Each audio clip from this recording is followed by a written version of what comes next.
Hey everyone, welcome back to our channel. We are in downtown Leesburg, Virginia. Downtown Leesburg Historical District.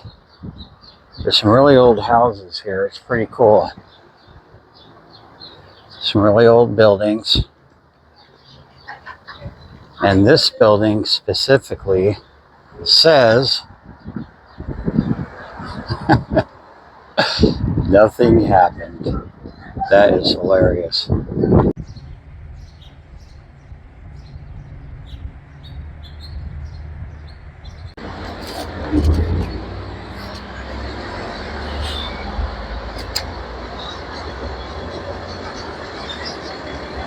Sitting with my new friend.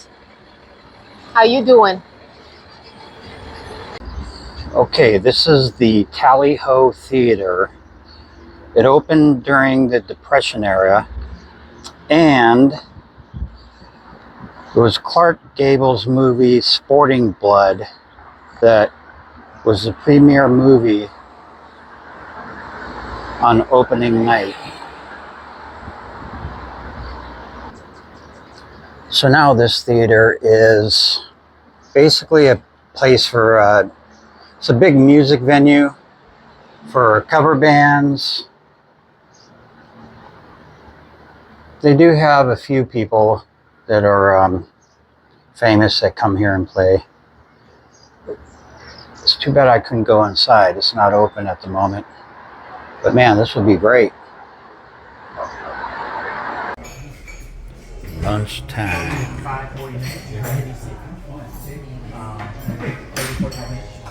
Just got done eating at this diner.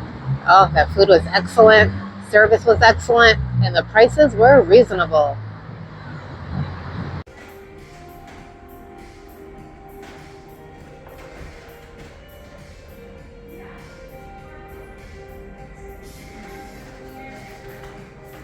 Oh man, Karen is in candy heaven.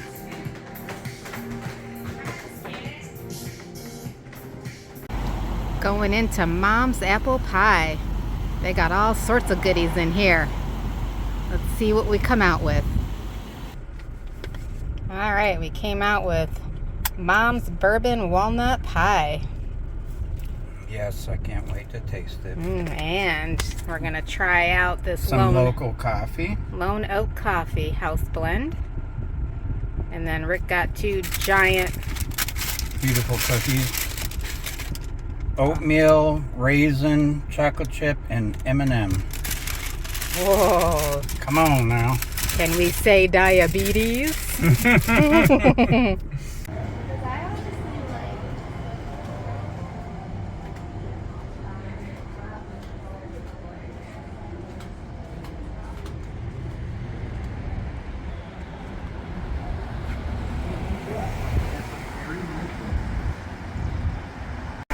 And here we have the Potomac River.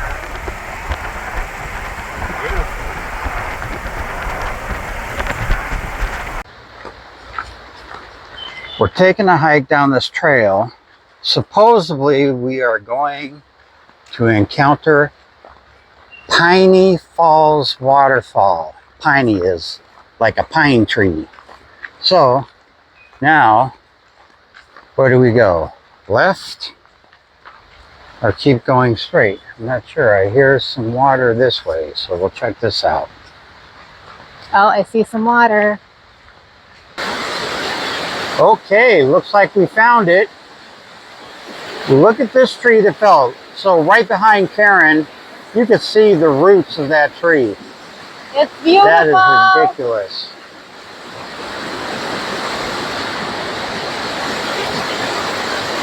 It's kind of cool though.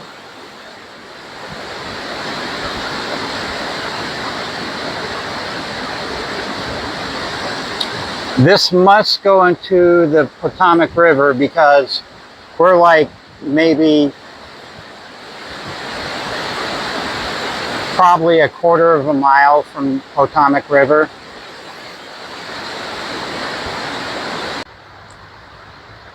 So when we took a left on this trail, we saw the waterfalls. Now we're going straight This is very interesting. There's nothing but trees that are just broken everywhere. I don't know what happened here. Some kind of flood or something, maybe? A lot of free firewood. Plenty of free firewood.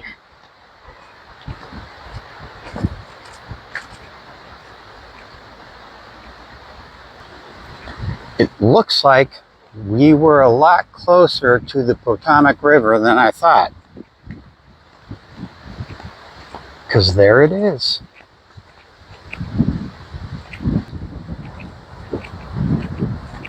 Wow. This river seems very shallow. I don't know if you can see, but on most of these rocks, you could see trees growing out of these rocks. So that's the bridge we went over when Karen showed the top view of the river. And right on the other side there is Maryland.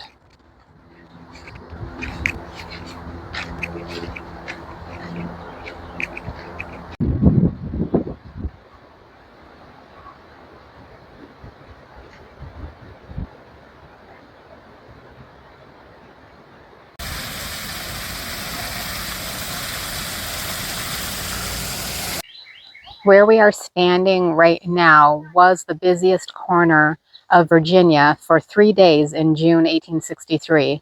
The Army of the Potomac pursued the Confederate Army of Northern Virginia, then moving through western Loudoun County.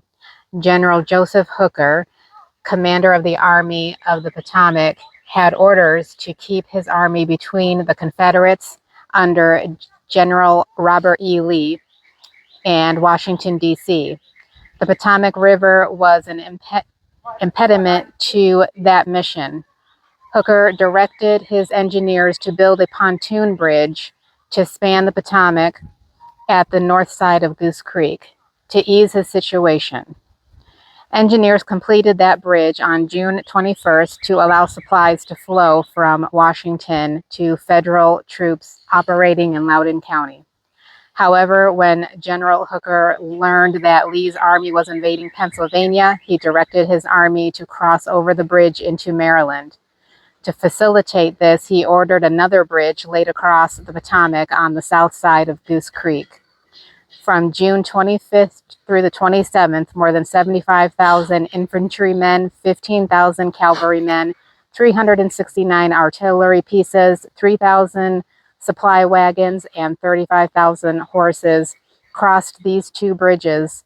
To put these numbers into perspective, it placed in a single line, this column would stretch 80 miles, or from Gettysburg to Tyson's Corner. Within days of crossing, those men were directly engaged in the war's pivotal battle at Gettysburg from July 1st to the 3rd. While no fighting took place here at Edwards Ferry during the crossing, arguably this was the most important event to occur during the war here in Loudoun County, as it enabled the victory in that great battle. So now, this is part of a gated community. It's amazing the history behind this.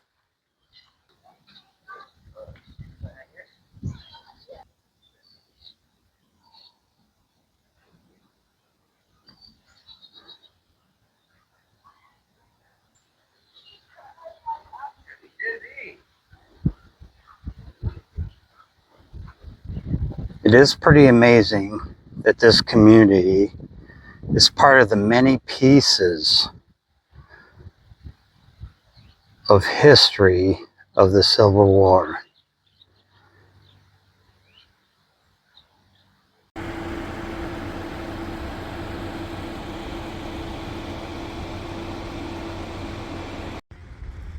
So the diversity of this community is pretty cool. Like you've seen, you have your brownstones, you have your townhouses, you have actual houses.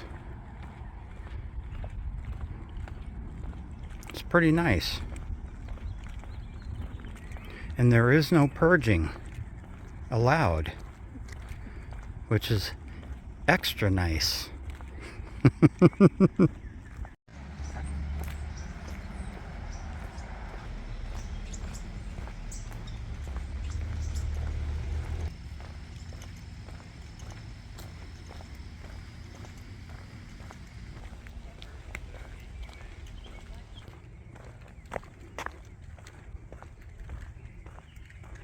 Today we are here at Mount Weather Emergency Operations Center. It's a government command facility located near Frogtown, Clark County, Virginia, used as the center of operations for FEMA. So according to Wikipedia, it was originally opened as a weather station in the late 1800s.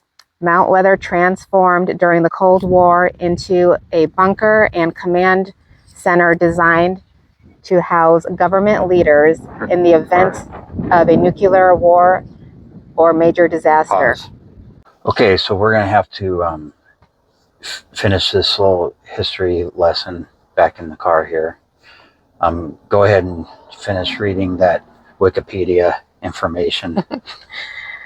So it's controlled by the U.S. Department of Homeland Security, and it's been in use since 1959. However, it's unknown when the facility was built. The site was crazy. The site was brought into the public eye in 1974 by the Washington Post and Associated Press, which mentioned the facility following the crash of TWA Flight 514, a Boeing 727 jetliner, into Mount Weather on December 1st of that year. According to a letter to the editor of the Washington Post, after the September 11th attacks, most of the congressional leadership were evacuated to Mount Weather by helicopter. No one has ever been allowed to tour the underground complex at Mount Weather and tell of what they saw. It occupies 500 acres with its own leaders, its own police, crazy, and fire departments, and its own set of laws. So let us tell you about the police. Yeah, I won't even call them police. I don't know who they are. But when in the video, when I said pause, yeah, you can see there's a black SUV coming down the hill, and it wasn't the only black SUV that came down that hill. There was 3 of them that ended up coming down. One of them stopped right in front of us. The other one went across the street, parked right behind our vehicle, and the other one parked behind the one that was in front of us. That was talking to us. Yeah, and he was just like, "Can we help you guys with anything?" Yeah, he was really friendly. He was friendly, but I knew, oh man, I knew. I was hoping something like that wouldn't happen, but man, it happened quick because we were only out there for like 30 seconds, maybe. Yeah, if that. If that, maybe, yeah. Yeah, less than a minute. But he said we were okay because we were like, oh, we've seen like YouTube videos and we're in the area. Yeah. We're from New York, and we wanted to film. And he's like, well, you're on public property. So you're fine, you're okay to film. And he was talking about like a show and, YouTube. He's like, it's not as exciting as TV makes it sound. Or something. Yeah, but he was more concerned because you're not, I guess there's no parking on either side of the road. Yeah, you're not supposed to park on the side of the road, but we did anyway because there's nowhere else. I figured we'd be able to get that in real quick in a couple minutes, man, but those guys were down quick. And the guy parked behind our vehicle. I'm sure he was had us in the database and checking us out because he got out of his car, walked behind our car, and who knows? But we're clean.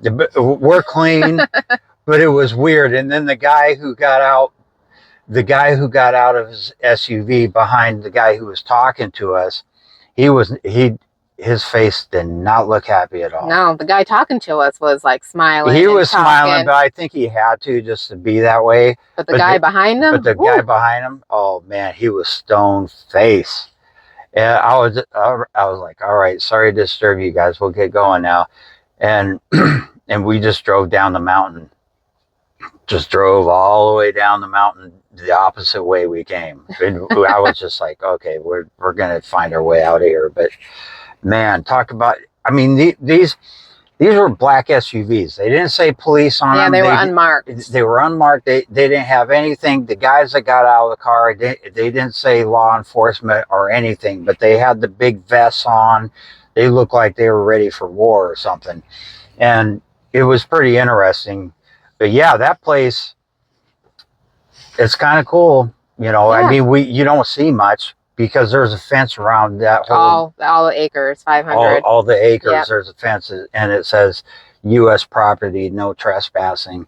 And it's kind of a weird fence because it's just, you know, a fence with some barbed wire on top of it, which is kind of weird. But yeah, those guys are ready to go in an instant. That's for sure. I'm thinking that they let us go though because I swear I'm a nice Karen shirt on. Yeah. Yep. So they knew we weren't a threat. But it's funny because around that area, there's a bunch of houses. So this is up on a Blue Ridge Mountain. So it's almost kind of like a bug out type area. It's pretty cool. And all these houses, you know, back in the forest and stuff like that. And I'm sure if you bought a house in that area, I'm sure you're probably vetted big time before you can even purchase that house. Probably, yeah. Because it's in that area. But anyway, that was a very exciting morning experience. Definitely. I haven't eaten breakfast yet, and I am starving, and my stomach is turning. But yeah, that was pretty exciting. I was like, oh great, here we go. We left a note at home, and it said we'll be back around 9:45ish, and I'm thinking, yeah, we probably left that note, and they'll never see us again. We're just going to be disappeared, and that's it. Yeah, because we're visiting my side of the family, my aunt and uncle and stuff. So we left before anybody was up. So we just left a note that said we'll be back. Didn't say where we were going. No. But yeah, they'll be interested to hear that story. Man, what a morning rush. That was great. Yeah. That was a little freaky, but great. All right. Time for some breakfast and coffee. So if you're ever in the Leesburg, Virginia area, definitely stop through the downtown area. There's just a lot of history here. But just be careful if you go to the mountain weather area. Our little government bunker. Our minor run-in with the law. Just no parking on the street at all. If you want to take pictures or video, just do a drive-by. Yeah. Or if you do, be really quick about it. Yep. Definitely. But the thing is Loudoun County itself, the whole county of Loudoun County is the richest county in America. And there are a whole bunch of vineyards, wineries, just so much things to see. It's just beautiful here. Yeah, it's great. So there's so much. We could never justify the beauty of this place in 2 days. No. Yeah, I'm sure there's plenty of other videos that do it more justice than we have on YouTube. But definitely worth a trip for sure. Yep. So we hope you enjoyed this video. Thank you for watching. Subscribe. Share. Comment. And peace out.